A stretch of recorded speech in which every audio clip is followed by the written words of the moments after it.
Bonjour à tous. Aujourd'hui, nous nous retrouvons encore par la grâce de Dieu pour cette nouvelle vidéo et nous allons encore parler ici de la foi. C'est quoi la foi? Ici, la Bible nous dit dans le livre de Hébreux 11 à partir du verset 1er, or la foi est une ferme assurance des choses que l'on espère, mais une démonstration de celles que l'on ne voit pas. Ici, nous comprenons que Dieu nous amène à croire même toutefois, même si nous ne voyons pas.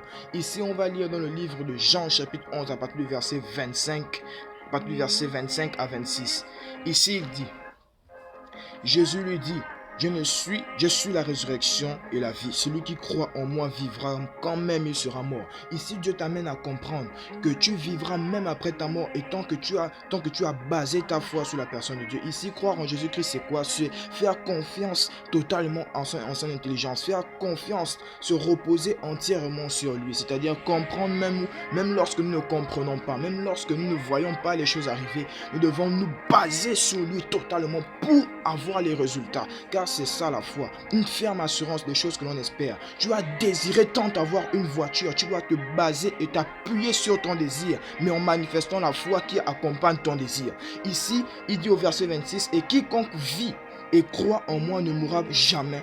Crois-tu cela? Aujourd'hui, Dieu te pose cette question. Si tu crois que tu as cette foi, est-ce que tu mourras? Il dit ici, et quiconque vit et croit en moi ne mourra jamais. Crois-tu cela? Le fait que tu crois et tu vis pour Jésus-Christ, tu ne mourras jamais. Quand même ton corps physique va périr, ton esprit continuera toujours de vivre, ton âme continuera toujours de vivre dans la présence de Dieu.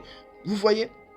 Ici, il dit encore dans le livre de Jean chapitre 11 verset 40, il dit: Jésus lui dit, ne t'ai-je pas dit que si tu crois, tu verras la gloire de Dieu? Vous savez, croire est une chose et manifester la foi en est une autre. Il y a des personnes aujourd'hui qui sont bonnes dans la vie et il y a d'autres qui sont bonnes dans l'école. Il y a plusieurs domaines dans la vie où on peut excéder. Tout le monde n'est pas appelé à réussir partout. Vous voyez, plusieurs personnes peuvent vous détester. Vous ne pouvez pas les empêcher de vous détester. Mais seulement, vous ne pouvez pas aussi vous permettre de vous résoudre aux pensées des autres. Non. Ce n'est pas ça. Dieu ne t'attend pas à ce que tu te plies aux objectifs des autres, que tu te plies à la volonté des autres. Mais il veut que tu continues d'avancer. Ici, la foi en grec veut dire pistis. Ici, c'est quoi pistis? Pistis ici signifie la foi. Mais cela aussi signifie quoi? Avoir un désir. S'attendre à ce que l'on attend. Si tu vois, s'attendre à ce que l'on attend, c'est quoi? Cela démontre aussi dans la foi qui est dit dans le livre de Hébreux 11, verset 1er, une ferme assurance de choses que l'on espère, mais une démonstration de celles que l'on ne voit pas. Je vais inviter ici quelqu'un à croire et à manifester davantage sa foi en Jésus-Christ pour que tu vives même lorsqu'il reviendra, pour que tu manifestes sa puissance totalement. Ne désespère pas parce que tu as attendu une chose et tu as vu que ça n'est pas encore arrivé. Ne désespère pas parce que tu as délaissé quelque chose et tu as vu que la chose est encore revenue. C'est bien normal parce qu'il faut que tu passes par l'échec pour que tu apprennes maintenant à mieux vivre. Car maintenant, je te dis aujourd'hui que la base du succès, c'est l'expérience et la base de l'expérience, c'est l'échec. Il faut que tu passes par un certain échec pour que tu apprennes à mieux vivre. Ne désespère pas parce que Dieu t'attend aujourd'hui à manifester la foi. La foi est plus qu'une expérience. La foi n'est plus que ce que l'on expérimente aujourd'hui. Je vais t'amener à vivre la foi dans les profondeurs, donc telle elle est décrite.